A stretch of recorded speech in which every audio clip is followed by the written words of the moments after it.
All right. Good evening, everybody. I know everyone is ready to get this class over with for tonight, so that y'all can have your 2-day break before we come back. So we're going to go ahead and start this evening. One good thing is there is only 15 slides. So in this particular situation, we have a relatively short class, I guess you could say, but we're going to be talking about a very important aspect because you need to be aware of this form. So we're going to go ahead and get into Unit 5, talking about our sales contract. Our objectives for this evening is we're going to list the details that are included in a sales contract.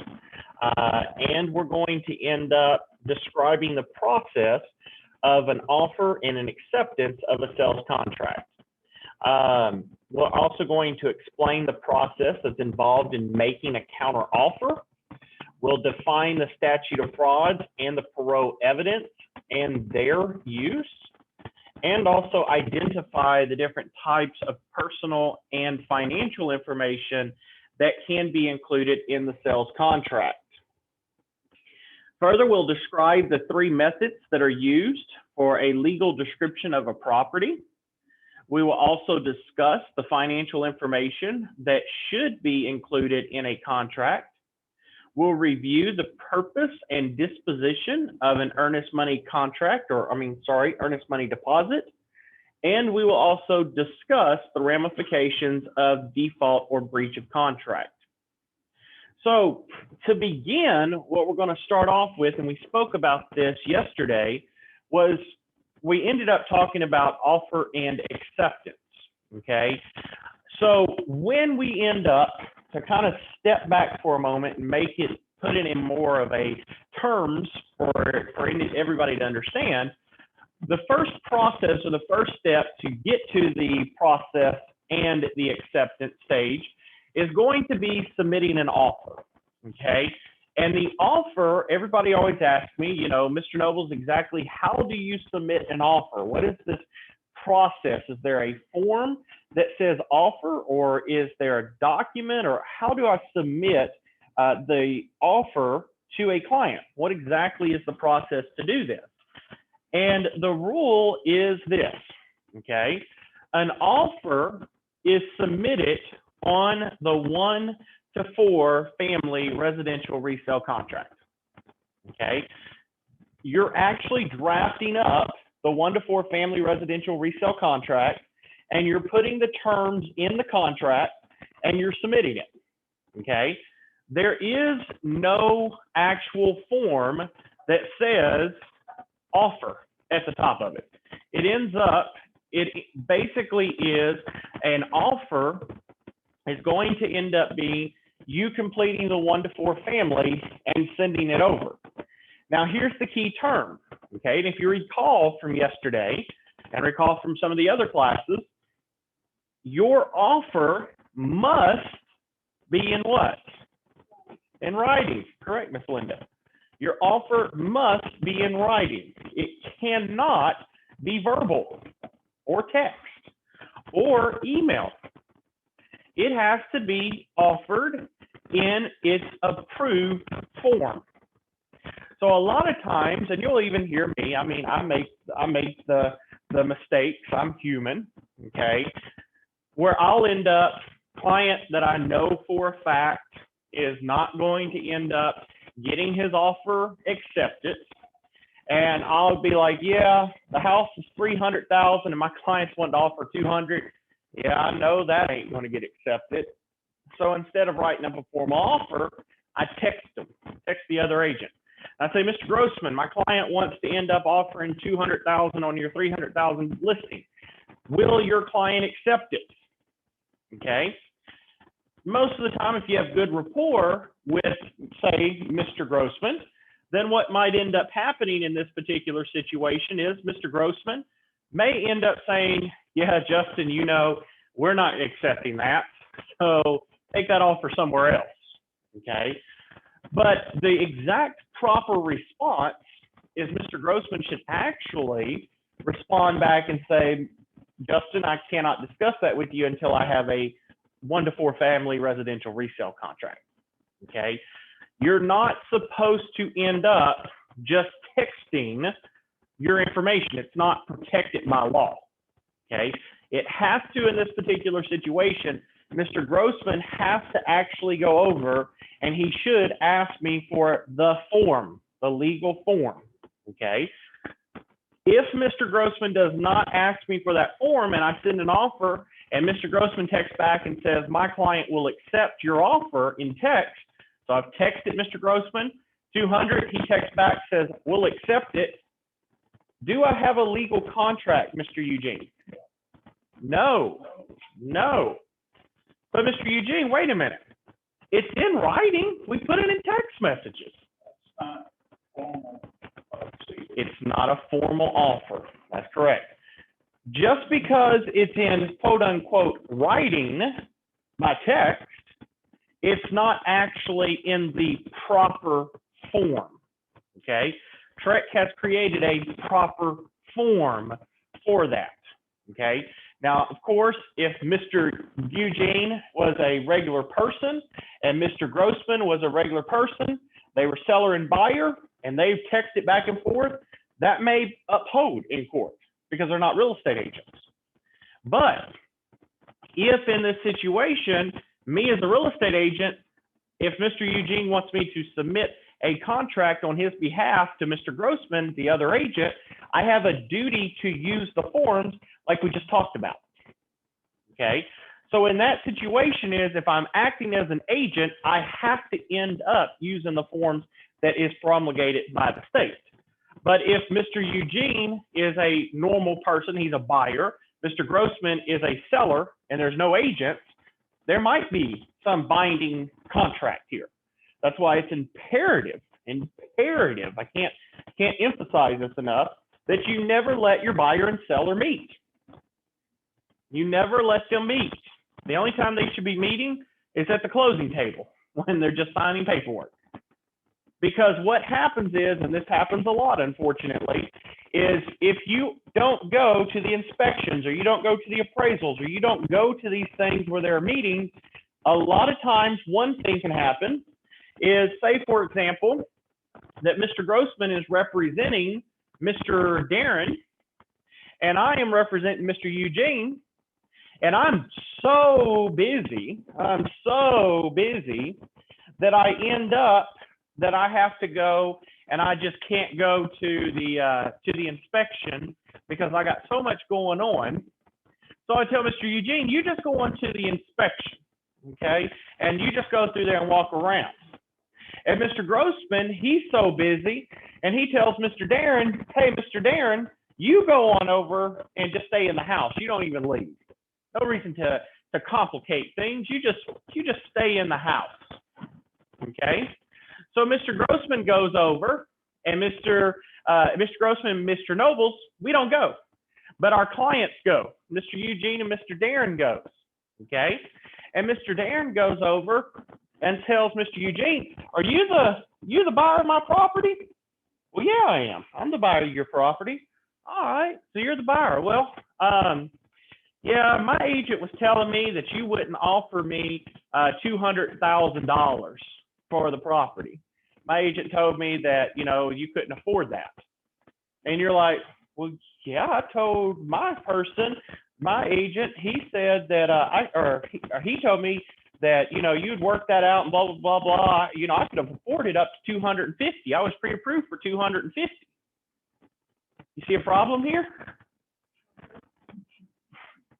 Now all of a sudden is Mr. Darren's furious, Mr. Eugene's furious, and Mr. Stephan and Mr. Justin now just got a huge heap of coal coming their way from Mr. Darren and Mr. Eugene, okay? Because Mr. Darren and Mr. Eugene is going to come back to their agents and say, you're lying. And I thought your duty was to me. You lied to me. You didn't tell me the truth. Or that's one method, okay? So you get a nice, huge headache. Mr. Grossman, you want a big headache like that? trying to explain to your client that you're not a liar? No. Okay. I don't want it. I don't want Mr. Eugene going over, coming to me saying, what kind of crap are you pulling, Justin? If you're lying in this, what are you doing in other things? What are you doing here, Justin? So in this situation is, I have a duty to make certain that Mr. Eugene is going to be protected. And to do that, my job as an agent is to be there for every inspection, every appraisal, everything that deals with it. That's one thing that agents get lazy with. Can't tell you how many times I see this happen. Agents end up getting lazy. They have a deal going that's $200,000, while they also have another deal that's going for $500,000 or $1 million. And they end up, the inspection falls on, for both of the properties, it falls on the same day. And so what happens is, the agent, Miss Linda here, she goes over and she's like, well, that 200,000, I ain't got time for that. But this $500,000 one, oh man, I'm gonna make $15,000 off of this one. I'm gonna go for that. I'm gonna be there. I'm gonna be at their beck and call. This 200 and something, I ain't worried about. That nothing's gonna go wrong, because nothing ever goes wrong, right, Miss Linda? Never. Everything just goes perfectly fine. No, of course not. So what ends up happening in this situation is they end up, in that particular situation, they go over, and Miss Linda, of course, as we know, she ends up, she says, you know what, I'm going to go over, and I'm going to have, in this particular situation, Miss Linda says, I'm going to go to the $500,000, and I want to go into this $500,000 one, and I'm going to be good because I'm going to go make my $15,000. That $200,000 one, I ain't too much worried about. It's $200,000. Who gives a crap, right, Miss Linda? $200,000. We ain't got time for that. I need my $500,000. I need my $500,000. So Miss Linda, she goes, she does the listing for 500. She misses the 200,000. Well, what happens is, what Miss Linda doesn't know is Mr. Jacob, her client that she basically shooed off as not important, Mr. Jacob goes and meets the seller. And guess who also happens to be there? The seller's agent, Mr. Wyatt. So Mr. Wyatt goes over and he starts talking to Mr. Jacob, and they all start chit-chatting. And guess what happens? Mr. Wyatt goes and he convinces Mr. Jacob to just cut Linda out of it. And what they'll end up doing is they'll just cut Linda out, and they end up saving 3% on the sale. So what happens is Mr. Jacob saves 3%, and he got some more money, so he doesn't have to bring as much to closing. And, you know, Miss Linda ain't doing her job, so why do you even need her, Mr. Jacob? So we'll get rid of Miss Linda here, okay? So in that particular situation is, now Miss Linda, she's just ended up, she's lost her client. She's lost her client here.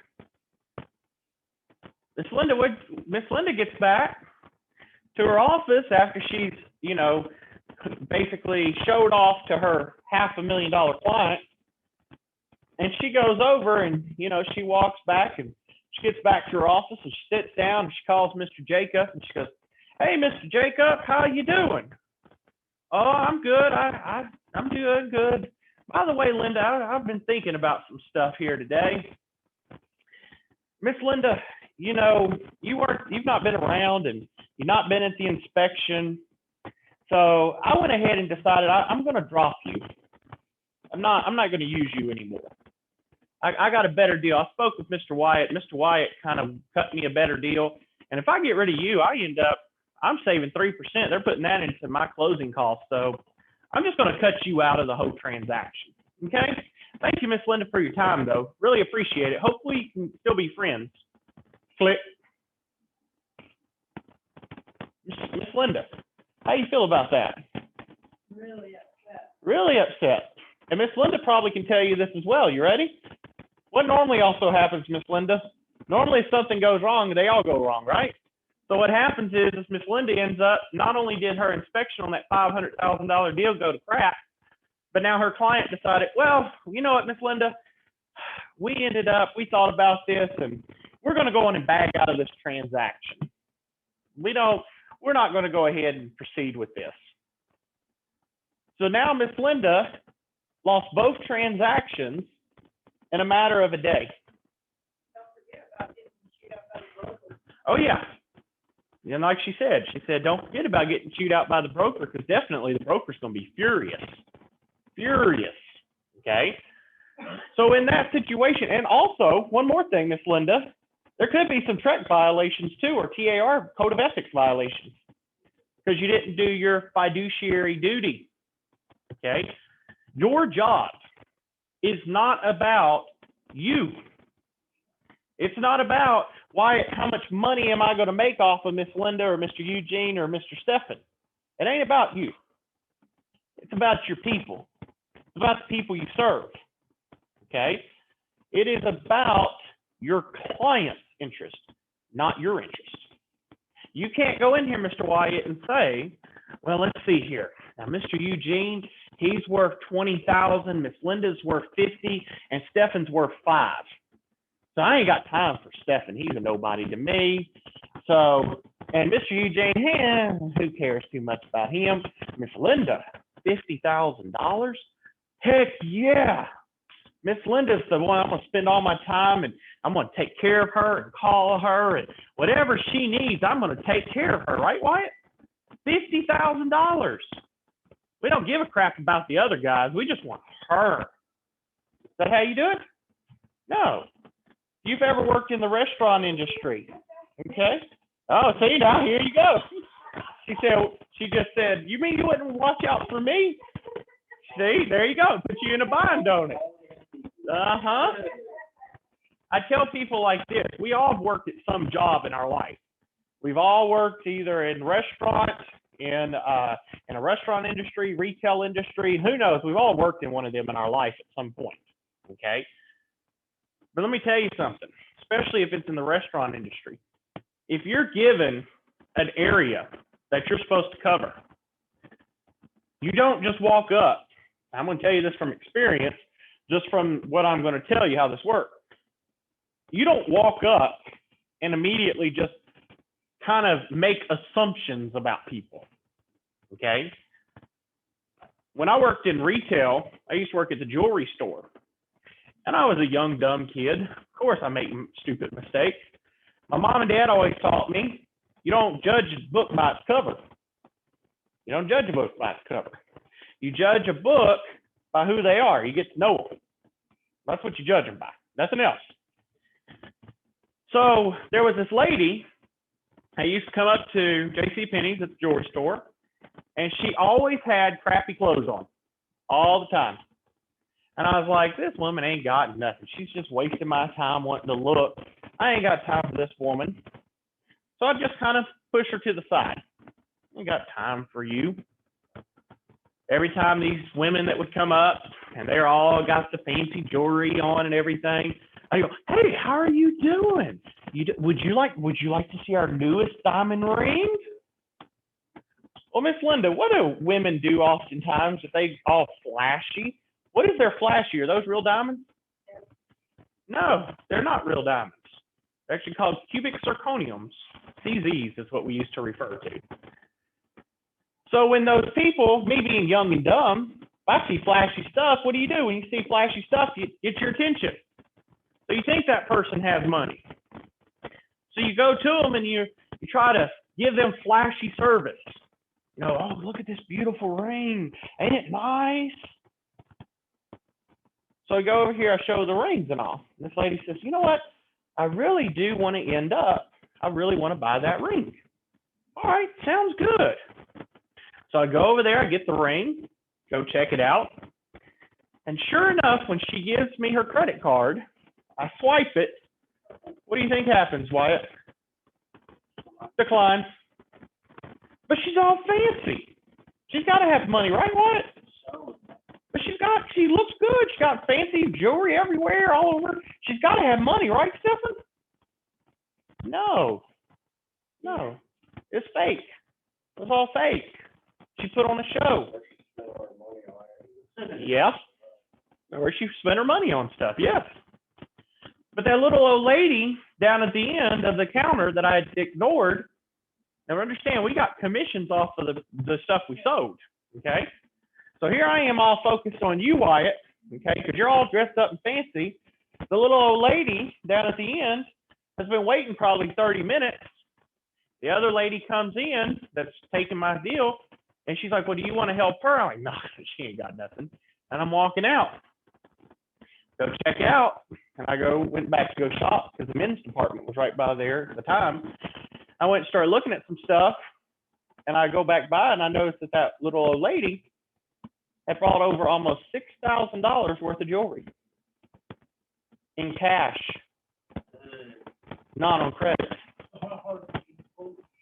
Yeah, I remember coming home furious that night. I was upset. How can Paula, who used to work there, how can she end up getting the money and I didn't? How's this little old lady got money?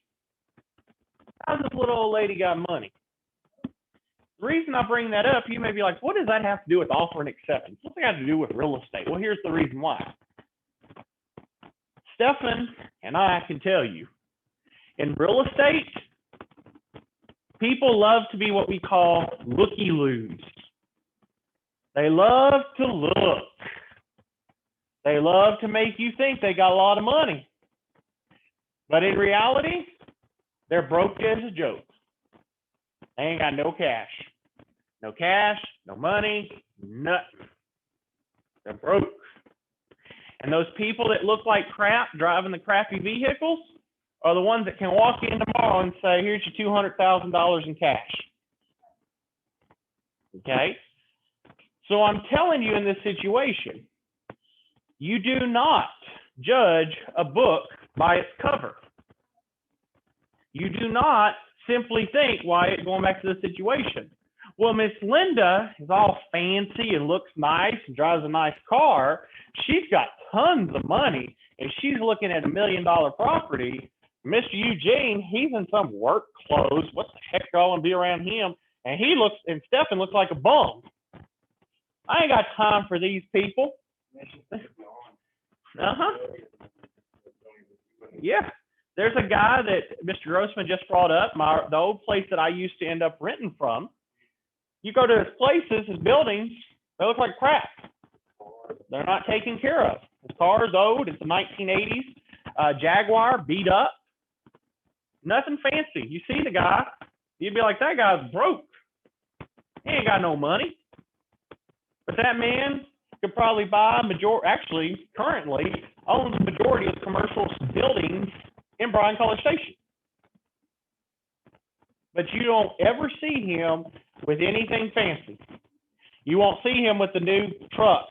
You won't see him with a new car. You won't see him with any of that because to him, I don't need it. It's a want, not a need. That car still gets me from point A to point B. Why do I need anything else? What's the point? I ain't trying to be flashy. I like being able to do what? Come to my office, do my own thing, play around, enjoy my life. I don't want to work for somebody. Yes, Miss Linda. Eugene and I had this happen when we first got married. Had you and our daughter, and one of the. Hold on, just a minute. I'm gonna come up to you because I want you to tell everybody this story real quick. Okay, hold on. Put this on your ear. Okay, Eugene and I, we were young, and we had 2 kids, lived in a trailer. And there was a broker in Navasota that told my husband and I that we should not be wasting their time because of the fact that we could not afford it. So my husband told the broker, we want to look at this house. So we went ahead and we fell in love with this house and we started going through the process. And the broker told my husband and I, y'all are wasting our time. Just forget about it. My husband said, no, I have a right to put an offer on this house. So we did. And needless to say, we went through the process of it, and we did qualify to purchase that house. And just here recently, we just sold that house in Navasota. So that is a true story because of the fact of what our names were in Navasota, because we didn't have the money, because we didn't have the fine luxury things in life. They labeled us, and that's not how we do that. So thank you, Miss Linda. So basically, like she said, you know, back in the day, the key thing was, and it's still not just back in the day, it still ends up, it happens. People will label you. They'll look at you. They'll judge you, okay? They will judge who you are. They'll judge how you look like. And it's not just in selling a house. Guess what, boy? They're going to look at you. You're going to have two people like them behind you that are going to look at you and be like, what's this little kid think he's going to do to represent me? That's what they're going to think. How you dress, how you act, that's what's going to determine your success. Yeah, I've had people that were 18 years old, sold 3 houses like that in 3 months. They were 18, they did it. But the one thing is this, they dress the part. If you prove it and you prove yourself, you can do nice. But here's the thing, you have to not judge your clients. You do need to put stipulations on when I'm going to go show properties, because I guarantee all of you, I'm not going to go out and show properties. I'm not. I've done my time. I don't end up, if Mr. Grossman was to call me today and say, hey, I saw 10 houses on Zillow and I want you to end up help me get or go look at all these houses. My first question to Mr. Grossman is this, and it's not being rude. I ask this if you're a cheap person or an extremely rich person. My question is, Mr. Grossman, where's your pre-approval letter? And if Mr. Grossman says, I don't have one, then my next question is, Mr. Grossman, can I end up, do you mind? Can I help you get located or connected with a local lender? And if Mr. Grossman says, you know what, Justin, to be real honest with you, I don't have time for that right now. I just want to go look. What should that trigger you, Miss Linda, is if he says that? They're not serious. He's a looky-loo. If he really and honestly wants to go find a house, he's going to get pre-approved. He's going to go out there and get pre-approved. If he wants to just waste my time, he's not going to do it. He's not, okay? Now, other thing that I'm going to come back to, it's back up here where we're talking about offer and acceptance, okay? When you submit an offer, you're going to complete, like I said, the 1 to 4 family residential resale contract. You're going to go in, you're going to fill it out. Now, the question I get every single time I have a new agent is this, every single time. Well, what do I fill in for the stuff I don't know? Well, guess what? You put something in there. You fill it in with something because it's an offer. It's an offer. It's kind of like this. I go over and I tell all of you, hey, let's all go to eat. And y'all say, as always, I'll go. Well, where do you want to go? That's like me going, oh, crud, they asked me, where do I want to go? I'm going to ask all of y'all, where do y'all want to go? What happens when you do that? Do that with your girlfriend or your boyfriend? Nothing. No decisions are made. Somebody's got to throw something out there, right? Somebody's got to throw it out there and say something. So in this particular situation, what you do is you fill it out. You send it out there. What happens, Mr. Grossman, when you send it out? They can say what? They can say yes, no, or maybe, right? Yes, no, maybe. So in that situation is you end up, you put your offer, it's your offer to purchase, okay? Now, Miss Linda, if Mr. Eugene's listing his house for $300,000 and Mr. Wyatt comes to you and he wants to buy Mr. Eugene's house for $200,000, what do you tell Mr. Wyatt? Do you just tell him, no, can't do that? You don't do that? You mean you don't just go up and say, you lost your freaking mind. What you been drinking over there? No. What do you do, Miss Linda?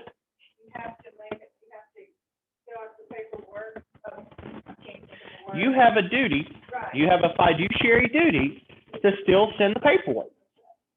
Even if you know for a fact, 100%, it's not going to be accepted, you have to fill the paperwork out. Ah, very good. She said it right on there for me. It is not your responsibility to make that decision if it's going to get accepted or not. That's where you're inserting Linda in this hypothetical into the mix. And do you care what Linda says? No, yes, she's your agent. You're telling her what to do. She needs to do it. If she doesn't do it, what do? You get rid of her, you hire Stephen, or you hire somebody else, okay? So in that particular situation it is your duty, okay, to do what your client says, even if it is stupid. Now, if I go over here and I have Mr. Garrett, for example, Mr. Garrett comes to me and he says, all right, Mr. Nobles, I want to go look at a bunch of properties. I said, okay, Mr. Garrett, you pre-approved? Yes, sir, I'm pre-approved for $200,000. All right, let's go look, Mr. Garrett. So Mr. Garrett and I go looking, and we see a first property, and we see Mr. Keith's property, and Mr. Keith has it listed for $205,000. I go do some research. I say, you know what, Garrett, I think we can get this one for $200,000. Mr. Garrett says, no, Justin. We're going to offer $100,000. But Mr. Garrett, the property is technically worth $200,000. Yeah, I know. Let's see if Mr. Keith will sell it for $100,000. Well, Mr. Garrett, this is kind of a waste of my time, because if they don't, well, I don't care. You're going to submit an offer at $100,000. So say, you know what? I'm just going to keep Mr. Garrett happy. I'm going to submit an offer for $100,000. Immediately, Mr. Keith's going to say what? Heck no. Lost your mind. No way in heck that's going to happen. Okay? So I go back to Mr. Garrett and I say, all right, man, I told you, Mr. Garrett, they're not going to accept it. Let's go on and put an offer in at $200,000. No. We're going to submit an offer of $110,000. That's $10,000. He will accept it for $110,000. Okay? I say, but Mr. Garrett, we're wasting time. No. We're doing this. So I rechange my stuff, send it over. Immediately, Mr. Keith's like, heck no. And by now, Mr. Keith is now furious. He's furious. You are messing with him now. He's not happy. Mr. Keith calls me and says, what are you pulling over there, Justin? Do you know how to run a business? Blah, blah, blah, blah, blah. You need to get your crap together. I say, I know, but my client, he just won't listen. Well, you need to get, I understand, Keith. I understand. I'm working on it. So come back to Mr. Garrett. Mr. Garrett, let's go on and submit that offer to him. No. I got it even better.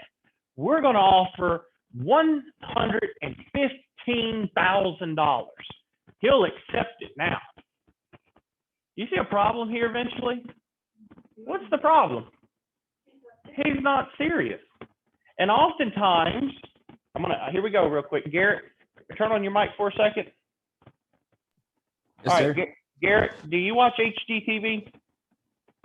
Yes, sir. See, there it is. That's what they use. I bring that on for a minute because guess what? Actually, Garrett, this is going to happen to you when you get your license. They're going to tell you, but on HGTV, this actually, we can make it happen. Y'all see HGTV? It happens on HGTV, right, Garrett? Yes, sir. So yeah, it happens in real life. No, it doesn't. What happens is when I submit that other offer at 115, guess what's going to happen, Mr. Garrett, when I send that to Mr. Keith? What do you think he's going to say? No. He's not just going to say no. He's going to say, hell no, and we ain't taking no more offers from your client. We ain't even interested in him. And you're going to say, at that point, when I come back to you and I say, Garrett, Mr. Keith has declined your offer, and he is not entertaining any other offers from you. Now, what do you think you're going to do, Garrett? What are you going to tell me to put an offer in for? 200. The 200,000. And guess what? I'm going to write it, send it back. And Mr. Keith, what are you going to say, sir? I'll take it. Oh, you're going to take it? You know what really happens? You want to know what really happens? Yeah. They tell me go fly a kite. Okay. They tell me go fly a kite because the Yeah. fact is, they're like, you already screwed with me too much. I ain't playing with you. Yes, sir. Because here's what's going to happen, Keith, and I'll tell you exactly what's going to happen for both of y'all to know. So if he's already that nitpicky, what's he going to do when it comes to inspecting your home, Keith? He's going to do the exact same thing. Exactly. He's going to come in there with a fine-tooth comb, and he is going to find every little thing wrong with your property. And he is going to drive you crazy. And he's going to want every little thing fixed. He's going to want every little item taken care of. And he's going to milk you as much as he can till he gets that price down to where he wants it to be. Okay? So that's why I tell my clients, I tell them, you end up, if you're going to submit an offer and you're going to do this, understand that if you pally around too much, they're just not going to do anything to you, even if you do offer it. I had it happen in real life before. Client wants to submit an offer really low. Client wants to submit an offer way, way low. Went over there, I told him, I said, not a good idea. Not a good idea. Let's bump that offer up. But nope, not a good idea. Ended up, my client was like, no, I want you to submit it. I submitted it over. We did that same thing I just told you. Ended up, client said, hell no, we ain't accepting anymore, and I don't even want to see another offer from yours. My client told me, send it over anyway. And we also not just sent it at the list price, we sent it 10,000 over list. And the woman called me and said, what part of don't send me anything do you not understand? And I said, ma'am, my client's offering you 10,000 over list. That's a steal. She says, my client is sick and tired of your client and is not accepting any offers from your client. Thank you and good day. Period. You have to, as agents, you are the expert. You're retained for your knowledge. You have to share it. If your client won't budge or won't give, what do you think the best thing to do if that client won't listen to you, Mr. Eugene? Hit the door. I ain't got time for you. Hit the door. But wait a minute, Mr. Eugene. Mr. Wyatt here. Poor Mr. Wyatt. He's a college kid. He's trying to make ends meet. He's trying to make a living. And he really, really needs this deal because he needs money. You know, is it okay that Mr. Wyatt goes over and he ends up, you know, he, like I said, in this situation, is it okay for Mr. Wyatt to just keep on to that client and try to make something happen for that client? Should he waste his attention with that client? Yeah, exactly. We don't waste our time with clients that aren't serious. It's just like in a relationship. If you go dating somebody, how many of you, if you know for a fact that the person's not going to be your wife or your husband, let's go to you for a minute, Wyatt. If you know for a fact that the girl you're dating, you know for a fact she ain't going to be the one. She's just you're wasting your time with her. And you're buying her gifts and spending your money and all on somebody that you know that ain't going nowhere. You going to stay in that relationship long? Why not? That's not a smart idea. So if it's not a smart idea there, then why would it be a smart idea keeping a client? It's not a wise idea. You have to, in these situations, guys and gals, you got to make certain that you use common sense in these. Yes, Ms. Linda? I have a question. A moment ago, you said something about pre-approved. Yes, pre-approval. Okay. How do you go by, how does that, I mean, I don't understand. So pre-approval is where you end up, before you even get to this process here, before you even get to this slide, and we're actually going to start rolling the ball now, okay? Before you even get there, that's showing on your screen.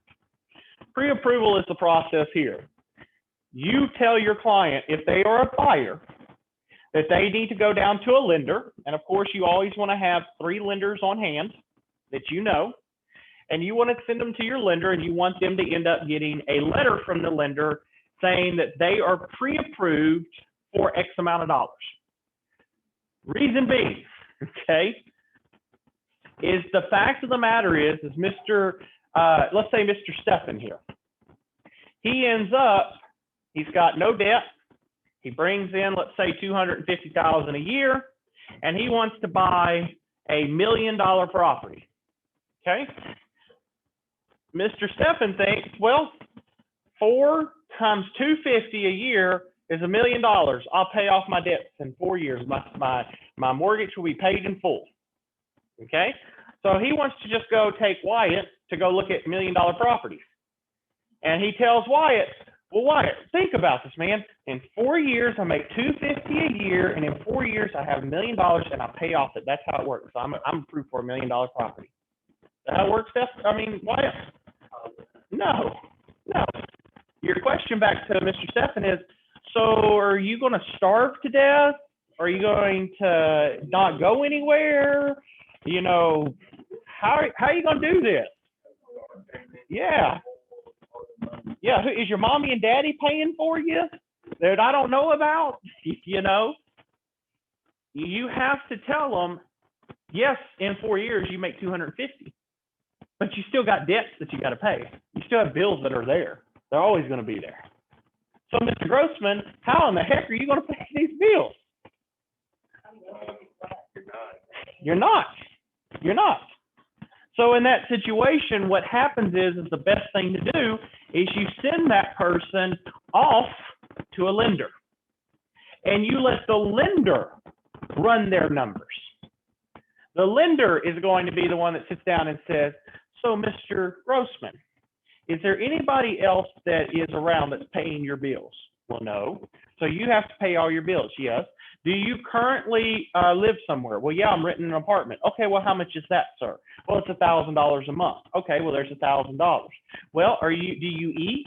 Well, yeah, I eat. Well, how much do you eat? Well, I spend about $500 a month in eating. Okay. Well, do you have a car? Well, of course I have a car. Do you have a car payment? Yes, I do. Do you see what I'm doing here? You let the lender, Mr. Wyatt, do that. Not you. Let the lender do that. Because what's going to happen is that $250,000, by the time it's all said and done, what's happened to his $250,000? Majority of it's gone, and he only has $40,000 left over to buy a house a year. So now his $1 million house that he's buying, he's only approved for $500,000. Could you imagine, Wyatt, if you went and showed him 50 houses that were at $1 million? He only gets $500,000. How much time did you waste there, Mr. Wyatt? A lot of time. Guys and gals, when I first started in real estate, I was that dumb. My broker did not teach me, really, in that situation, did not go into depth, did not teach me the importance of always getting pre-approved and all. I went and showed one lady almost 50 houses in a matter of a month and a half. Showed her every single house you could probably think of in Bryan College Station. I showed her. Okay? But I'm going to tell you something. I finally, after that point, and by the way, let me go on and play it out. By the way, show the woman those 50 houses. I went out of town for a meeting and came back, and she ended up went and signed with a builder, and I didn't get one penny, not one penny for that entire thing, for all that work. So what I tell you is you do not in any shape or form, do you go over and do you end up, do you show houses unless they're pre-approved? That's the first step. Next step, once you've found the house, you submit a 1 to 4 family contract. You fill it out as much as you can, and you submit it on in there. And so in that situation, you end up, you go through and you submit the offer. And once you submit it, so here we go, we're going to play this on out. So I'm submitting an offer. Mr. Eugene, you are going to end up being you're going to be the seller. I'm representing the buyer's agent. And so what I'm going to end up doing is I'm actually going to go over here. Let's see if it will pop up on y'all's screen. I am actually going to end up, when Mr. Eugene, you want to submit an offer at $250,000, I am going to complete this form right here, okay? So in this particular situation, this form that you see on the screen here, this is the form that you're actually going to complete. And we're going to go through part of this form tonight.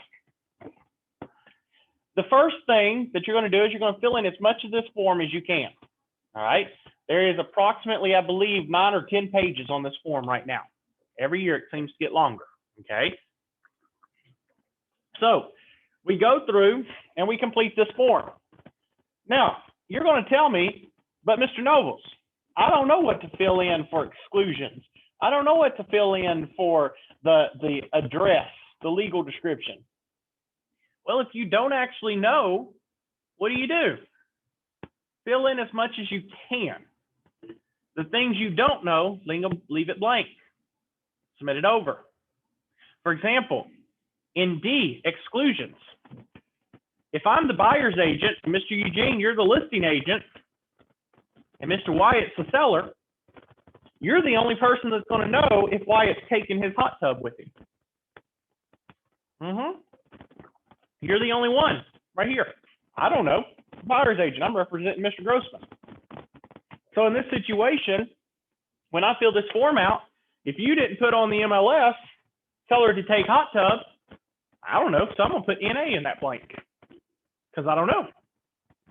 When I send it over, Mr. Wyatt goes over and we submit it to you. You're going to show it to Mr. Wyatt, and that's going to trigger Mr. Wyatt to say, hey, what about my hot tub? Where does it say I get to take my hot tub? That's where you put it at right here in D. But do you see how in that situation, I didn't know because I didn't do it. Now here's the worst part. You ready? This is something that's extremely important. 99% of the time, what happens, guys and gals, is this. Mr. Eugene is so busy with so many listings that Mr. Eugene forgets to fill in these blanks. And if Mr. Wyatt just assumes, well, Mr. Eugene's an expert, he knows what he's doing, I'm not going to say nothing. I'm just signing it. I'm relying on Mr. Eugene. Guess what? When it comes to the sale, Mr. Grossman, the only reason for buying the property is for that hot tub, and it's not listed here in D. Guess what, Mr. Grossman, what happens with that hot tub? It gets to stay with you. You get to keep it because Mr. Wyatt did not put in D that it's excluded from the sale. Now what happens, Mr. Eugene? Now that Mr. Wyatt loses his hot tub, what happens? He's going to be furious. And guess who just happened to got a brand new hot tub from your realtor with your commission? That gentleman right there gets to buy you a brand new one because he did not do his job, Mr. Wyatt. Ain't that nice? And guess who just lost all of his commission for a hot tub? And guess what broker's coming after him for their commission because they're still owed a commission on that sale. See a problem? Okay. So in this situation, it is imperative that you watch what's in this contract. I tell people this all the time, and guys and gals, you quote me on this.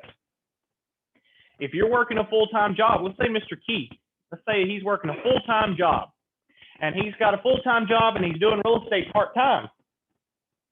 Mr. Keith is in a very stressful time right now. His business, let's say December and January is his most stressful time with work. And Mr. Keith ends up, he's doing real estate and he's representing a seller, and he ends up, he's just throwing things in a contract together and he sends it on over. You don't even read it, follow directions or nothing. Okay? Well, in this situation, guess what? Mr. Keith missed some things in the contract. Guess what happens? He ends up, it gets all the way to closing. They find all the issues after closing. Guess what? There's errors or there's omissions in the contract. They turn around and they sue Mr. Keith for 3 times actual damages.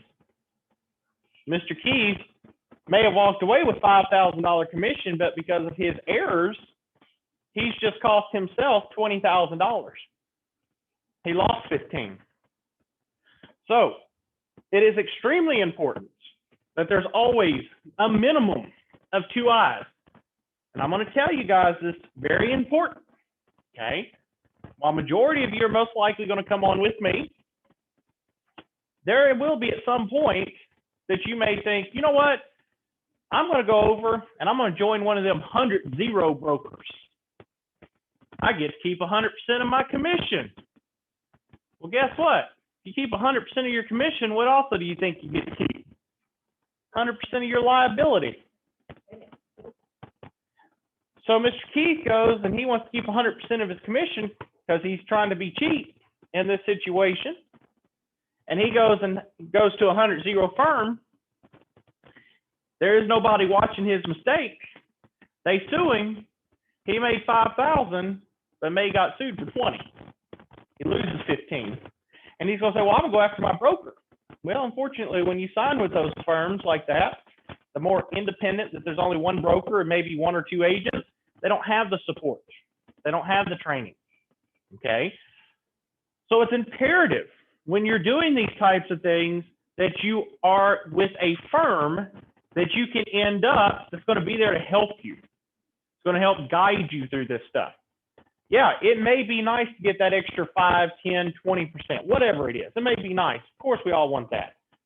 But like my broker always says, from an aspect, basically me as a broker, we're the ones that basically get the bad end of all deals, okay?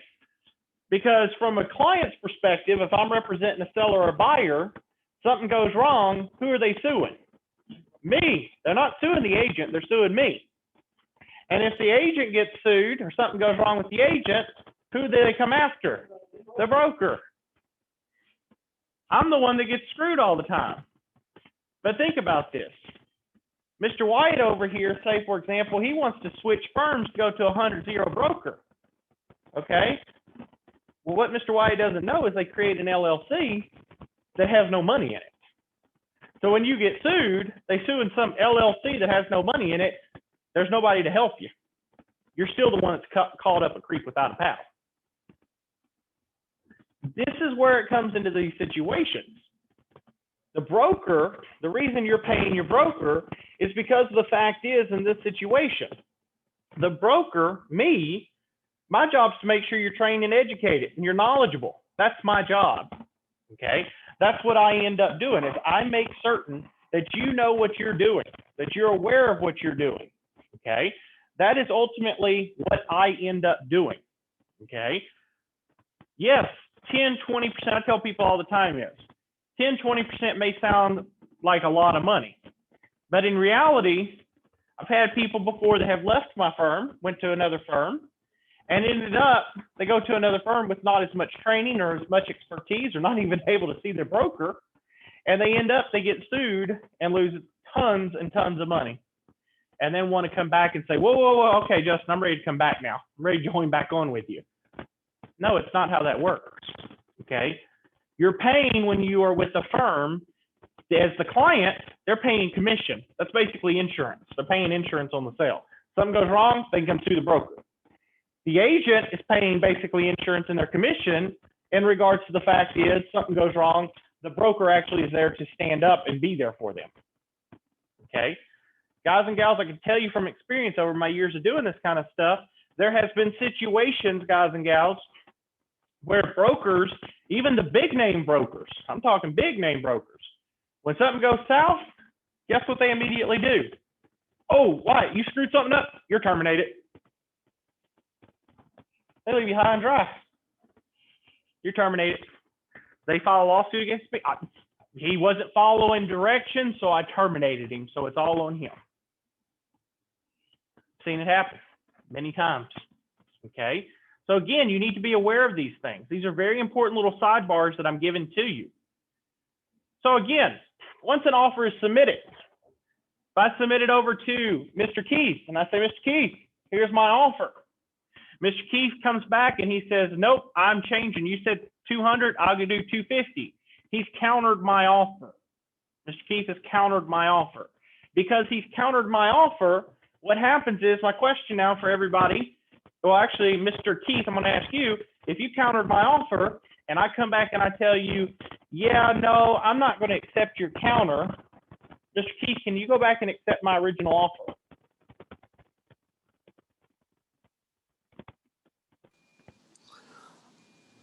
I would say no. That's correct. Once you counter an offer, you cannot accept the old offer. It's dead. So the minute that I go over and I offer 200 and Mr. Keith says, well, what about 250?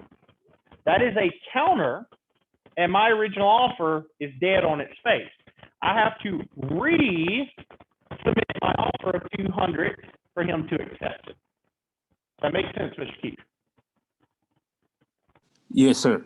Yes, sir. It Perfect. does. Perfect. So when we're talking about offering counters, that's what happens. Now, of course, counter offers happen 99.9999% of the time. Okay, it's going to happen. But your client, your job, if you are the selling agent, or either agent, if you're getting an offer, you need to advise them of this. Because I get people all the time that will say, well, see if they'll accept this, and if they say no, we'll go and take their offer. Doesn't work like that. Does not work like that. Yes, Ms. Linda. Okay, if you have a client Yes. that tells you that, you know.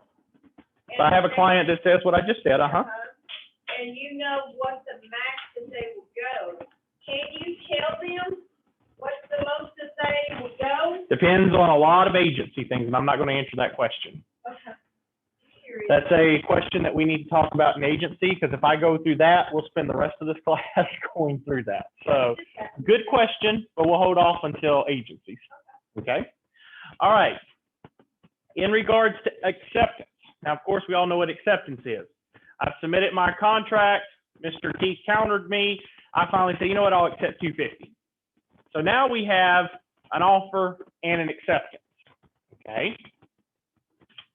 Now, pursuant to the statute of frauds, like we said, sales contracts must be in writing to be enforceable, though. And when I'm talking about in writing, text don't count. Email don't count. Has to be on the form. Now, here's a very key point right here in the middle. Very important. The parole evidence rule. Okay? The parole evidence rule does not mean that you just got out of prison. All right? The parole evidence rule states that that oral agreements, promises, and inducements made by the parties prior to entering into a written contract may not be used in court to dispute or contradict some written provisions expressed in a contract. So, if, for example, Mr. Garrett goes and he wrote up a contract, but he's got a text message that counters a portion of the contract, guess what? Mr. Garrett cannot submit that to court because it's a parole evidence rule violation. You cannot use oral or other written forms that are not promulgated to counter. So a court would throw it out. It's no longer valid. Okay? Now, you can submit, however, what's called a letter of intent. And this occurs more at the commercial level. Not so much in residential, but in the commercial level. Okay? A letter of intent is where you're basically saying, Miss Linda, I would like to purchase your property for $250. Would you be willing to review this? Would you be willing to consider it? A letter of intent, though, does not have contractual weight, though. It's just a, would you be interested? Yeah, maybe. Okay, well, then I'll submit an offer. In real estate, it's a waste of your time to submit a letter of intent unless they ask for it. It's just easier to submit an offer. Call it a day. Submit an offer. Okay? Now, this is something everybody needs to know. Equitable title. I love this one. There's a lot of people don't understand this. And I want to go ahead and, while I'm here, Mr. Eugene, question for you. When do you get title to property? When do you get title to property? When do you get title to, when you pay for it, right? That's what everybody thinks. Wrong. Wrong. Okay? There's different types of title. There is equitable title, and there's legal title. You're right if I was asking you legal title, but you're wrong on equitable title. Equitable title happens here. It's during the time between the contract acceptance and the closing, the buyer has equitable title. So what happens in this particular situation, Mr. Eugene, is when you go over and you sign a contract and it is accepted, say you're buying Mr. Jacobs' property from him, Mr. Jacob, if he signs your contract, Mr. Jacob at that point relinquishes his equitable interest in the property to you. What this means is because you have equitable title, Mr. Jacob has now granted you the right to come onto the property to do inspections, appraisals, and anything else you need to do your due diligence in order to purchase the property. So you have a right to go on that property while you're in contract, and Mr. Jacob cannot stop you from doing that. Now, of course, it is polite if Mr. Jacob's living on the property. It'd be polite for you to tell him that you're coming to do inspections and all, but it is not his duty, nor your duty. It's just respect, okay? So that's what equitable title is. Your client, when they're exercising their option period, their inspections and all, they are exercising their equitable title, not legal ownership, okay? Now, the document that we use, like I said, is the 1-to-4 family, and it creates the conditions for the closing.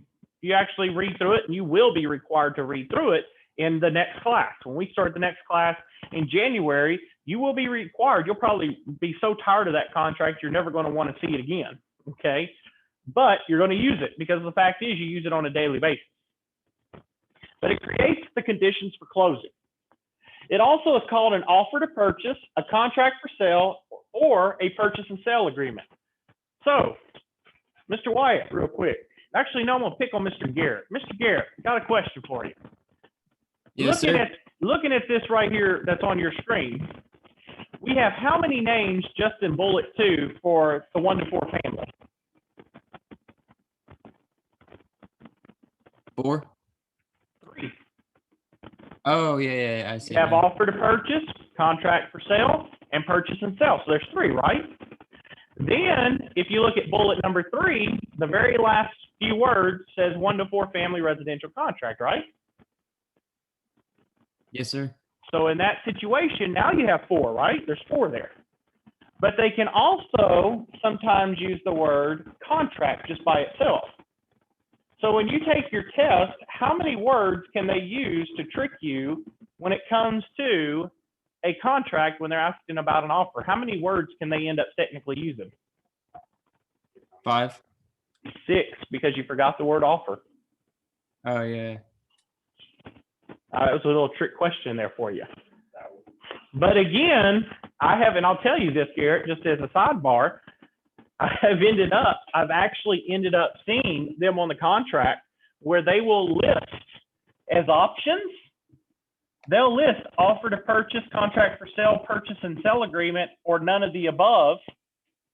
And what they'll end up doing, they'll ask some question, and it's basically D, but people get confused because they think offer to purchase, contract for sale, and purchase and sell are 3 different types of contracts. They're actually all the same form. Do you see how confusing that can be, Mr. Garrett? Yes, sir. So in that situation, it's very important that you be able to differentiate between these, because they will trick you on the test, okay?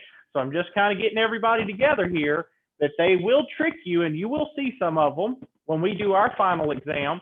You'll see some of these terms pop up, okay? Not doing it to be mean.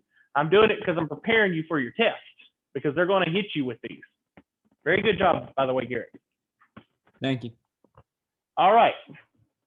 So now the next thing that we need to talk about is we're going to talk about when exactly does an offer actually become a contract.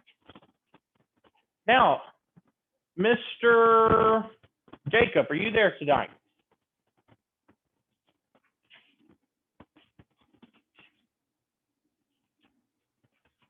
All right, no worries. No worries. Oh, there you go. Okay, Mr. Jacob, do you remember what we talked about in regards to OR and EE last night? Kind of. All right, so OR means doing, okay, and EE means receiving, all right? So in this particular situation, let's look at the first one, offeror versus offeree, okay? So when we talk about offeror, what we're ending up doing is, which party do you think the offeror would be? Would it be the buyer or would it be the seller? Which one would you say the offeror would be? The buyer, The buyer. And can I ask why you say that? he's doing the offer. He's doing the offer. He's actually the one that's submitting it. So with it being the buyer, then who's the offeree, Mr. Jacob? The seller, The seller. Exactly. So Mr. Jacob's right there. Because of the fact is you are doing the offer, you're drafting the offer up, you're the one that's actually writing it, you're the buyer. Now, if you're receiving it, you are the seller because you're the one that's receiving, that's the offeree. Now, here's a little trick question here. All right, Mr. Jacob, I'm gonna see if you can get this one for me. So Mr. Jacob goes over, let's say in this situation, Mr. Jacob, that you are the buyer and I'm the seller. And Mr. Jacob has gone over and Mr. Jacob has submitted an offer to me and I have countered his offer and submitted it back to him. Now, Mr. Jacob, the question for you is this. What am I now when I counter you? Do you know what that would be? and you are the doer, I guess. I am the counter offeror now, and you're the counter offeree. Does that make sense for everybody? Because I know that kind of gets confusing for some. Mr. Jacob's getting it. But in that situation here, when you counter, you can end up, you switch. Now, here's the thing that gets even more crazier. You ready? So let's say that, let's play this out here. Mr. Jacob, first I submit Mr. Jacob an offer. So I submit Mr. Jacob an offer.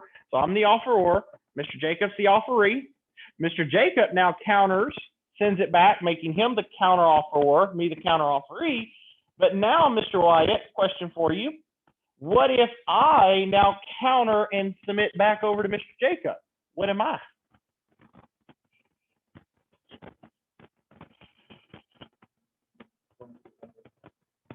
No, I'm the counter offeror. So what happens is the person doing, no matter if it flips, if you end up, whoever's doing it, remember OR in this situation is the one doing it. So if Mr. Jacob was the counter offeror and then I go back and I flip it, I can now take back that title and be counter offeror and he can be the offeree. You just got to read the contract because they will give you an example where it'll say, Tom offers Jane, blah, blah, blah. Jane counters and does this and Tom counters and blah, blah, blah, blah, blah. What at the last point, what is Tom? Well, you got to go back and forth until you figure out which one he is. Do you see how that works? Exactly. It always changes. So you've got to be able to know those differences there because it will throw you on the test. You can't just think that Mr. Jacob was the one that submitted me an offer, so Mr. Jacob's always going to say offeror and counter offeror. No, it can change. Do you see how this works? So you have to be aware of that. Now, an offer becomes, well, that's not right. Whoever types that, offer becomes when the last party, okay, I see what it's saying. Offer becomes when the last party has signed. It's going to become a contract is what it's saying. So that if you want to put the little hyphen in there and put the word becomes contract when the last party has signed and the other party has been notified, okay? So the offer is going to become a contract once the last person has signed. But, Miss Linda, what's the last word say there? No. Notified. Very key. Yep. That's fine. So, hypothetical here. You ready? Okay. So Darren ends up submits an offer to you, Miss Linda. And he wrote it so well that you accept it. So you sign it and you set it on your desk and you say, all right, my house is under contract. I'm going to go celebrate with my husband and children. you under contract? No, when he submitted his offer, he signed it and submitted it, and you signed. So he submitted the offer to you because your party's going to sign. So he submits the offer to you, and he signed and you signed and you put it on your desk, and now you're going out to party because your house is under contract, right? But he signed and you signed. What? You mean Darren does not have telepathic memory or being able to talk to her telepathically? You sure? I swore that clients, especially Darren, could end up telepathically understand what you're saying. He might be smart, but he ain't that smart. So he's smart, but he ain't that smart. That's right. Okay. Well, that's right, Mr. Eugene, you're correct. How is the party going to know that that person signed if you haven't told them? Do you see the problem here? Oh goodness, Mr. Darren just messaged here. Let's see what he has to say here. Hold on here. He's pretty slick though. He's pretty slick. Okay. But in this situation, y'all, is primarily here is that no, it wouldn't work. Okay, it would not work because the fact is how do you expect your client to know if you haven't told him? They don't know. Okay, so on the test they will, and Mr. Grossman can tell you, they will throw that one on there. They will say that the seller has signed and has filled in the execution date, so the contract is now valid. Nope, it is not, because it has not been notified. Now I'm going to throw something else to you. Ready? Because again, everybody tells me I should be able to write the test for the licensing because I come up with so many good hypotheticals, but I've seen enough of them. Okay. So Wyatt, I'm going to play one with you. Ready? All right, Mr. Wyatt. So you you submitted me an offer, and I went over and I liked your offer. I signed your offer, executed it, folded it up, put it in an envelope, and went and dropped it in the mailbox. And I go celebrate because, heck, I've just got my house. My house is under contract. Is it executed? Is it executed first? Yeah. Have you been notified? No. I put it in the mailbox. But I put it in the mailbox. So Mr. Wyatt says no. Miss Linda, do you agree with Mr. Wyatt? Okay, Miss Linda agrees. Mr. Eugene? Okay, Mr. Grossman, do you agree with him? Okay, so everybody in this classroom agrees. Mr. Keith, do you agree with him? Yes. Okay, that it's not considered notified. All right, and Mr. Garrett, do you agree? Yes, sir. And Mr. Jacob, do you agree? Yes. All right, so I've got everybody agreeing. Mr. Darren, do you agree? Type in on the chat for me. Do you agree with them that it's not considered notified?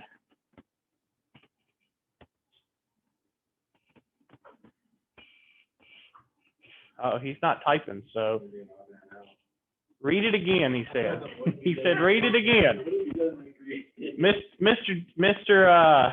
Darren, just put the word YES. It is classified as notified. You're wrong. Y'all are all wrong.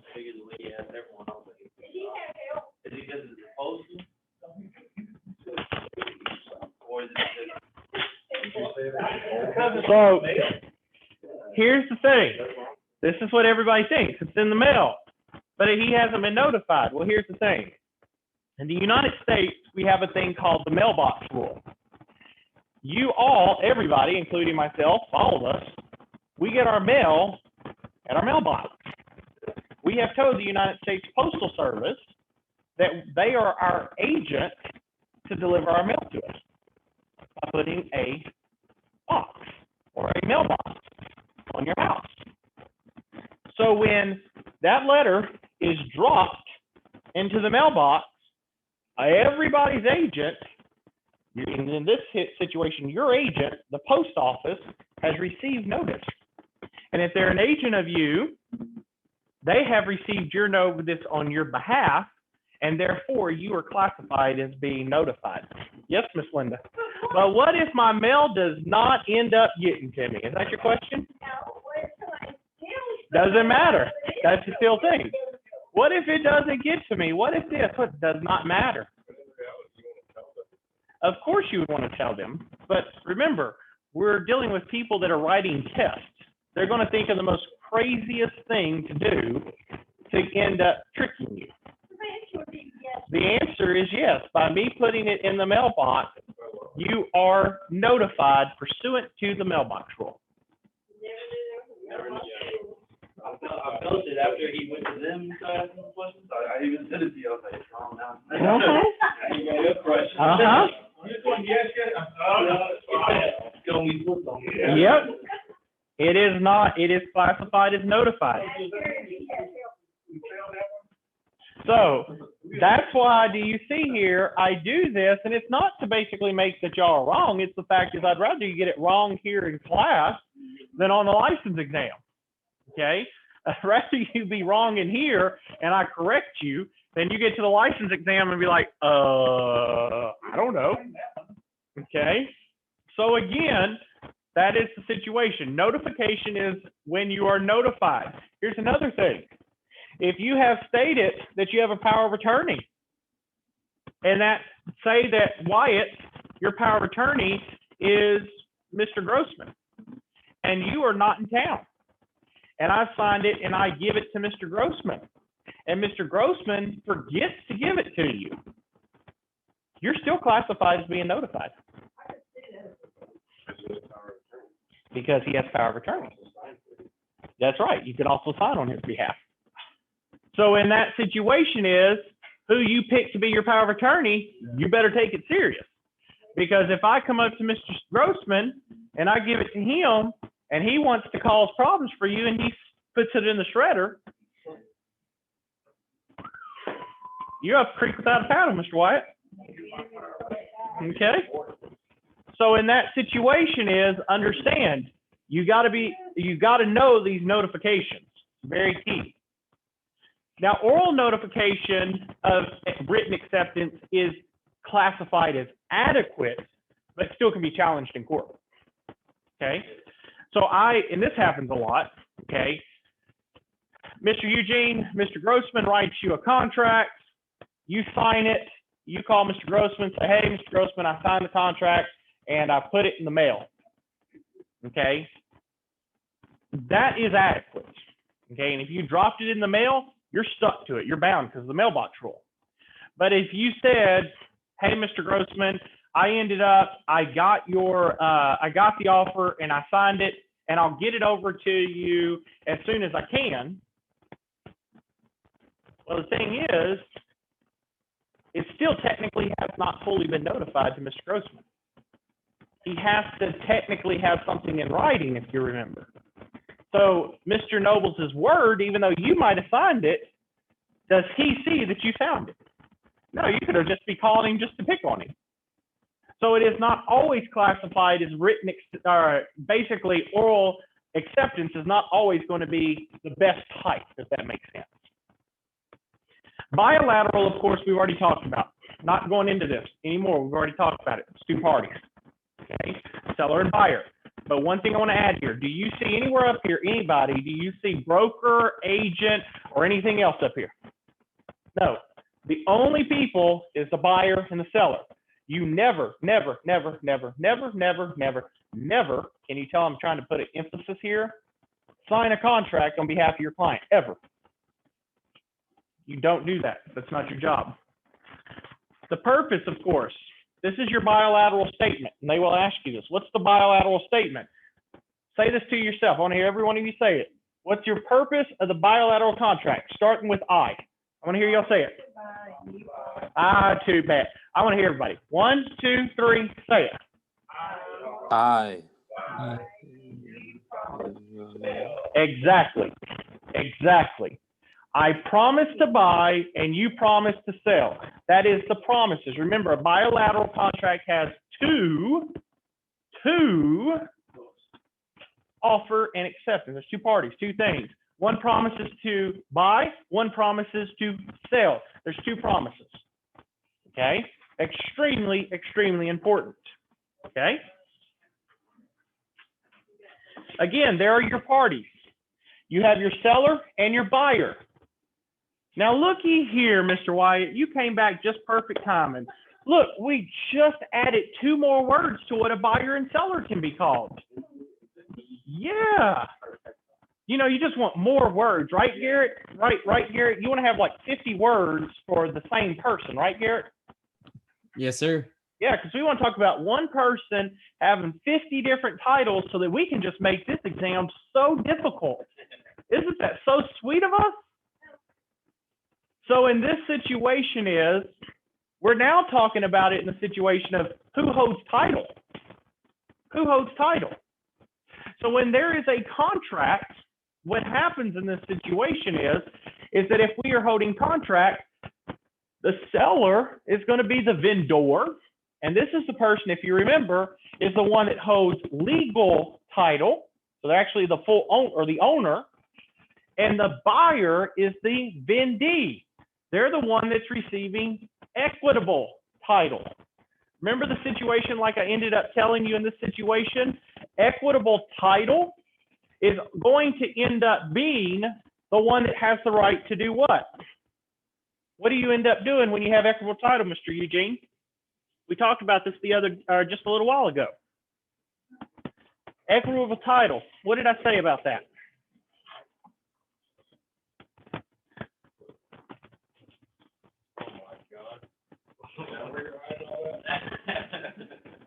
So equitable title in this situation, okay, is that with equitable title, it's the right to do what? Inspections, Mr. Eugene, do you remember that? Okay. So like I said earlier, Mr. Jacob, he holds legal title. So Mr. Jacob has legal title in this particular situation. So he owns it. He's the seller. But he's giving you equitable title, so you're an equitable owner, so you can do your inspections. Does that make sense? So in that situation, those are going to be your splits. Now, in regards to the essential elements. Now, these are the things that must be in that 1 to 4 family that we talked about. These are very important, okay? So in this situation, essential elements must, number one, of course, the most common of them, is they have to have buyer and seller signatures, okay? There has to be buyer and seller signatures in this particular situation. Of course, if we don't have both signatures, it's not valid, okay? We have to have their signatures. We also have to have their property description. Now, I'm going to explain something. I want y'all to write this down. Everybody needs to put this down. A street address is not, capitalize, underline, bold, circle, whatever you need to do, is not a legal description. The street address is not legal description, period. Okay? Your legal description is going to be in one of 3 ways, as it showed up here on the slide. Either meets and bounds, rectangular survey system, or the lot and block system. Those are going to end up being your 3 methods, okay? One of these 3, we're not going to spend a lot of time on this because this will be in an entire chapter when we get to principles. But these are your 3 types of legal description. They also, of course, have to have the price and the terms. We need to know how much exactly is Mr. Eugene buying Mr. Jacob's property for. We need to make certain that Mr. Eugene is actually purchasing his property at a fair price, and we need to know the terms. These are the essential elements that must end up being in that particular situation. Now, they may include 1 or more contingency clauses. So there is some situations, like Mr. Grossman currently is working on, where a person currently has a house that they need to sell in order for them to end up purchasing another home. That's a contingency, okay? So when you have to include one or more contingency clauses stating that the buyer will not be responsible for completing the purchase under certain circumstances. So if, for example, one of the most commonly used basically contingencies is the financing contingency. We want to make certain that the financing is actually going to end up in this situation, that it's actually going to, they're going to be able to get the money to purchase the house, okay? Very key in this situation. We also are going to look at things that are going to include the term time is of the essence. I want you to underline, highlight, whatever you're doing, you need to know those words. Time of the essence, extremely important. It basically means you don't get to play around. You have no time. You get your crap done, okay? You do not get, like you were in high school or in college, where, oh, I'll be tardy or procrastinate and do it at the last minute. Sorry, you missed the deadline, you're SOL, okay? You have to end up completing the tasks that are given, period, okay? Financing information. Again, it will be addressed in the contract. The purchase price, how the purchaser is going to pay for the property, and the conditions of the financing must be included. Okay, there is no option on this. It must be included. The earnest money deposit, we often refer to as the EMD. It's going to be evidence of the buyer's intention to carry out the terms of the contract.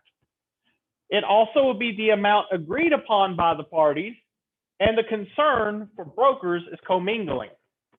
So we're going to talk about this for a second is I want to go through this one at this point.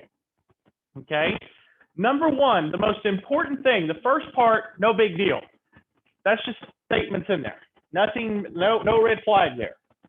The second bullet, most important. Okay. So let's see here. Who do I want to pick on? Let's pick on Mr. Grossman. I'm going to pick on Mr. Grossman here. All right.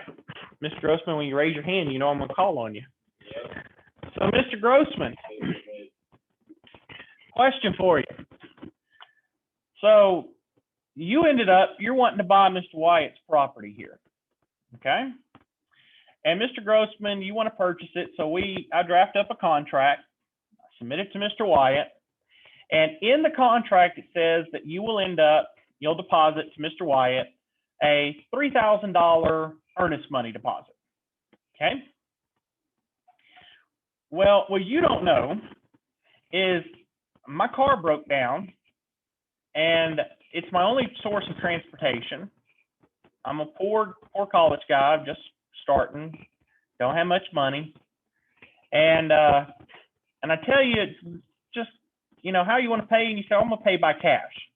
I say, all right, I'll pick it up from you. So I get it. But I know I pick it up from you by Wednesday, and I know Friday I have a closing. And I'm going to make $3,000. So I take your $3,000 and I go get my car fixed so I can make it to the closing so I can end up getting everything taken care of, okay? And then once Friday comes, I'll go and deposit the $3,000 for Mr. Wyatt so that I can end up in this particular situation. I can go over here and pay his earnest money. Because, I need the money to get my car fixed, because otherwise, I'm not gonna be able to get to the closing. Then how am I gonna go and, make money? And, I got my kids and, I got my dogs and, and then I haven't eaten in days. And, it's tough for poor guy. So that's okay, right? I know it's illegal because you're placing clients' funds with business funds. Wait. You said it's illegal because I'm placing client funds with my own funds? Wait. But I'm hurting. Mr. Stephan. But Mr. Stephan, I'm hurting here. You don't care. You don't care about this poor guy here that's hurting, that needs, okay, Wyatt, you would understand, right, Wyatt, that if I just took your money and went and spent it on my car and all, it's okay, right? But I'll pay you back on Friday. You're going to be with Stefan on this. All right, now, Mr. Keith, I know you'll be with me on this, right, Mr. Keith? You agree with me, right, Mr. Keith? Come on now, right? Sorry, I can't agree with you. You're not agreeing with me? No, sir. Man, y'all are some harsh people here. No, here's the thing. It's called commingling. Okay? It's commingling. It doesn't matter what kind of sob story that they give you in the test or in real life. It doesn't matter. It's commingling. You never, ever, number one, should I, if I'm a real estate agent, not a broker, I'm just an agent, should I ever even have the money in my possession? Period. That money should only go, and in my brokerage, the money either comes, your client comes to me and drops it off at me, and the agent, and it's in a check, by the way, never cash, it's in a check, and that check has the title company's name on it. And at that point, the agent can take it from there to the title company. But you never take cash, ever. Ever. Let me show you something else that could happen, because these things do occur. So Mr. Garrett goes over, and he's a real estate agent, and he's putting an offer in for me. And so Mr. Garrett goes over there, and I meet Mr. Garrett, and I say, hey, Mr. Garrett, here's the $3,000 that I got for my earnest money. Can you go run that over? It's in cash. You go run it over to the title company for me and make it easy for me. Here's $3,000 for you, and you run that over there. Does that sound good with you, Garrett? Can you do that for me, man? Yeah. You'll do it for me? That's a sweet guy, isn't he? Real nice guy. You go take the money. He's going to run it over there for me. He's going to get to the title company, gets up there. He gives it to him, says, you know, being a nice guy, he comes up to you, Mr. Grossman. He says, here's the earnest money for Mr. Nobles. Okay, my client. Here's his money. So they go over there and they start counting it out, because it's in hundreds, counting it out. Mr. Garrett, you're missing $500.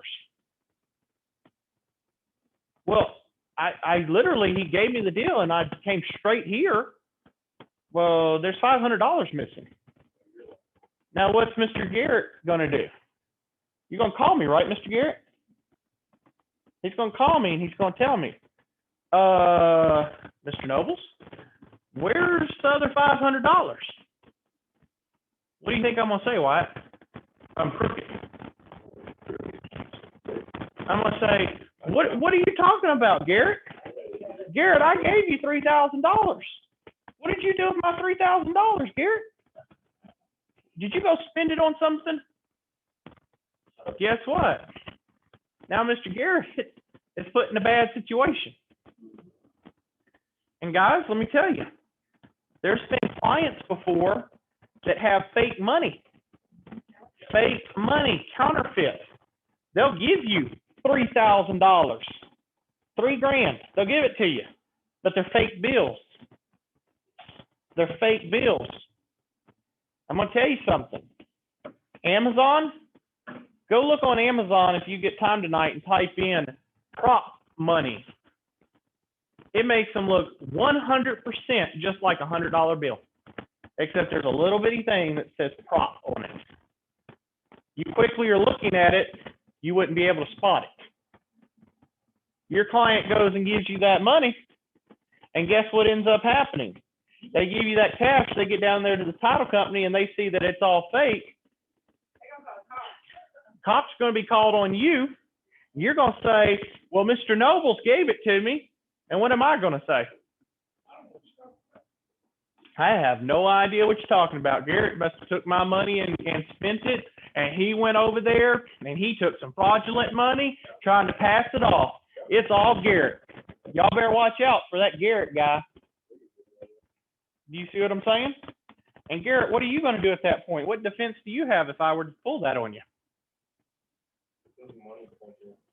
Nothing. Nothing. Not one thing. And now here's poor Garrett stuck between a rock and a hard place.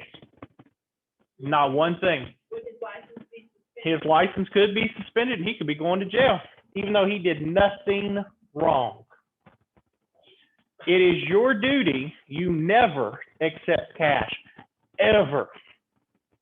The only time cash is accepted, if we end up, it's in the office and it's ran through a money machine. And only the broker or the office manager of a brokerage is able to do that. Nobody else. And you should not touch that money, okay?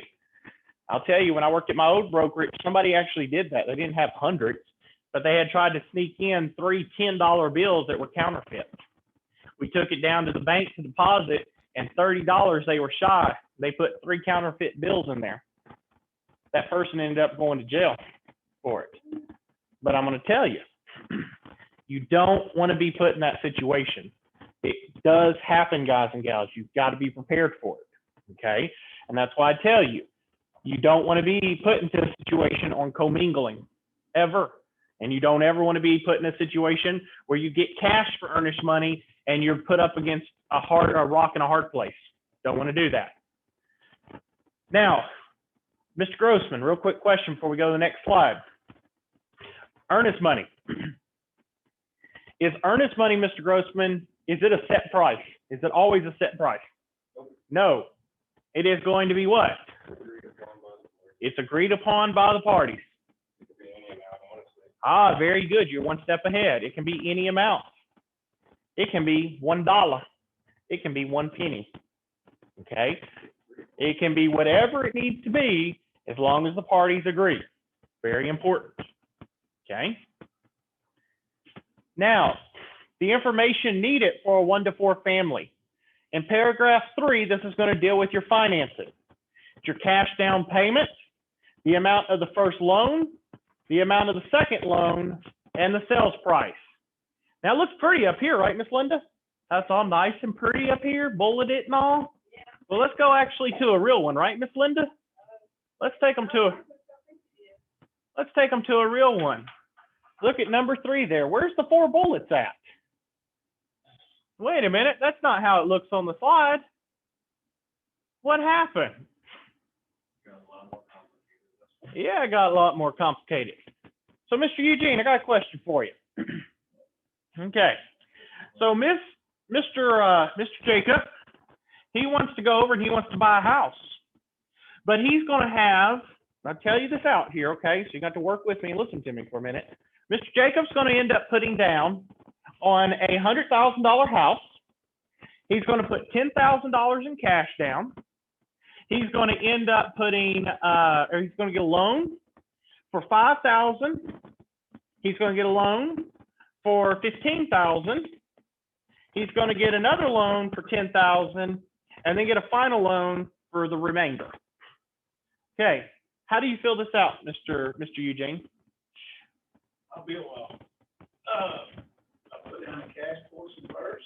Okay, so you're going to put cash in A, so $10,000. And he's getting financing from third parties from the bank. So we're going to make an X on third party. But he has 4 or 5 loans that he's got. Well, we need to list all of them, don't we? Where are you going to list all them loans? Well, what does B say? Read B out loud to me. Sum of all finances styled and the attached. See, all down. You put them all down in B. Do you see what I'm saying? You do not end up, even if, and the reason they do that on your tests, on your slideshow here, or the PowerPoint, is because they're actually going to do that to y'all. They're actually going to do that. They're going to give you cash, amount of first loan, second loan, sales price. You're going to go and look at it, and they're going to show you what I just showed you, and you're going to freak out because you got 3 lines and you got 4 things to put down. And you're going to be like, what do I do now? You're going to end up, add up all your financing goes into B. Okay? All right. Now, next slide, paragraph 4. Paragraph 4 is the type of financing, the addenda that's needed. the first term of the loan, the second term of the loan, the interest rate, and the assumption of the loan balance. Okay? So in this particular situation, you're going to have multiple spots you're filling in. In regards to the conveyance of the property, this is going to be your type of deed. Okay? What type of deed are you going to use? The date and place of closing, the name and closing agent, and the results of the title search. Okay? So, let me pull this back up here. Okay? See if I can't find it. What I want you to read real quick, they actually moved it on me. Give me just a second, please. Okay, so you'll notice I couldn't find it in here, but we're going to go ahead and come back to this. My key point that I wanted to get back to in this situation is in regards to the type of deed. We're going to talk about the different types of deed. There are multiple different types of deeds, and we'll get through that in principles when we get to that point. That's going to be our very last class. But there are different methods in regards to transferring. And when I'm talking about conveyance, I mean transfer, okay? So in that particular situation there is going to be conveyance of the property. In that deed, we also need to know the place, or not the deed, but in the contract, we need to know the date and place of closing, who the closing agent is going to be, as well as the results of the title search. Again, in this particular situation, okay, we're going to talk about default and breach of contract, okay? So in this particular situation, there are going to end up being certain things for default and breach of contract, okay? One of the first ones, of course, is going to be for rescission, okay? They can rescind the contract if they want to. Now, if the parties do not agree to rescind, there's two of these things that we're going to talk about real quick. There is what's called suit for damages, okay? And there's also called suit for specific performance. Now, suit for damages in this particular situation is this. With suit for damages, if, for example, say that Mr. Grossman ends up in a particular situation that I'm supposed to be buying his property. Okay, I'm supposed to be purchasing Mr. Grossman's property. And Mr. Grossman ends up, I told him, I said, Mr. Grossman, I want to purchase your property. And we all agree, we signed the paperwork that I'm going to move in December 31st. Okay, that's my plan. I'm moving in December 31st. Well, Mr. Grossman applies for a loan, all right, and gets him a new car. And when he goes and gets himself a new car, he comes home, show off his new car to his buddies, and guess what? He rams it through his garage door. Okay? And the sad thing is, y'all have had this happen before. So Mr. Grossman goes and he does that. Okay? He rams it into the garage door, and we can't end up getting the sale done until the beginning of the next year. So now closing got moved. I'm in a bad situation. I have no place to go. So I incur expenses because of Mr. Grossman's negligence. I have been damaged. Therefore, Mr. Grossman can be sued by me for damaging, for breach of contract. It cost me harm. Now, I had this one before happen to me. Different situation, different scenario. So, Mr. Garrett, actually, Mr. Keith, I'm going to pick on you for a minute, sir. Mr. Keith, he comes over in this situation, and his mom calls him and says, you know, Keith, your grandma, God forbid, she's passed away, and, you know, we got to sell her property. We got to sell our property. You know, nobody's wanting to live there. We need to sell it. And Mr. Keith reluctantly says, you know what, Mom, I agree. I need to sell my property. So Mr. Keith gets an offer from Miss Linda, and Miss Linda submits a contract to purchase Keith's grandma's property. Keith goes through, and it's been very hard on him because, I mean, it's his grandma's property. Of course, we all understand the importance of that. I mean, it's your grandma. You don't want that relationship to end. So he goes over, and he grudgingly goes through the contract process. He sits down at the closing table with Miss Linda, and him and his mom are sitting there, and Keith just breaks down, just starts bawling. He can't let his grandma's property go. And he says, you know what? No, I can't sign him out of here. And he gets up and he walks out. And Miss Linda's like, whoa, where are you going? I'm behind this house. I ain't got nowhere to go. And he says, I'm not signing. I'm out of here. Bye. And he leaves. So Miss Linda tries to get it to fix. He won't come back. Well, Miss Linda, you've been damaged, right? But Miss Linda, you don't have no place to go, and you can't find any other house but this house for your price point that you got. This is the only house. Do you want to sue him just to get some money out of him, which is only going to pay for damages that you've incurred, or do you want the house? You want the house. So Miss Linda is not going to sue for damages. She's going to sue for what they call specific performance. She has a specific thing that she wants Keith to perform, and that's to sign the paperwork. Miss Linda would sue Mr. Keith and would sue under the term of suit of specific performance, and would end up in that particular situation. She would force, if she won her case, she would force Mr. Keith to sign the paperwork.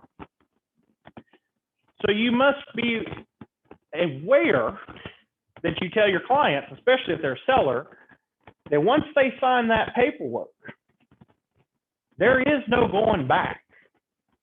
The only person that has a way to go back is the buyer during their option period. The contract is written in the favor of the buyer, not the seller. The moment you sign that contract, it's done, unless the buyer bags out.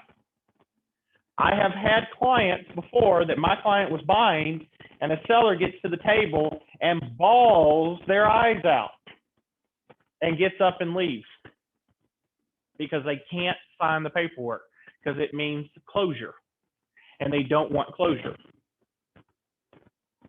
And I have to call the other agent, and I have to say, Miss Linda, you better get Mr. Eugene to the table, because otherwise my client, Mr. Wyatt, is suing for specific performance, and he's going to be made to sign those paperwork. So in that situation, you got to be very careful in regards to how you're dealing with this stuff, okay? It's not something that's going to easily be brought to the attention of individuals, okay? All right. Well, with that, that technically has made us basically halfway through this chapter or through this course. As of today, we are 50%, one half through the course. So what's going to end up happening in this particular situation? We will continue our lecture. When we come back, we'll continue our lecture. We have 5 more chapters to go, and we will go from there. Okay, so hold on just a moment. Actually, we're going to call this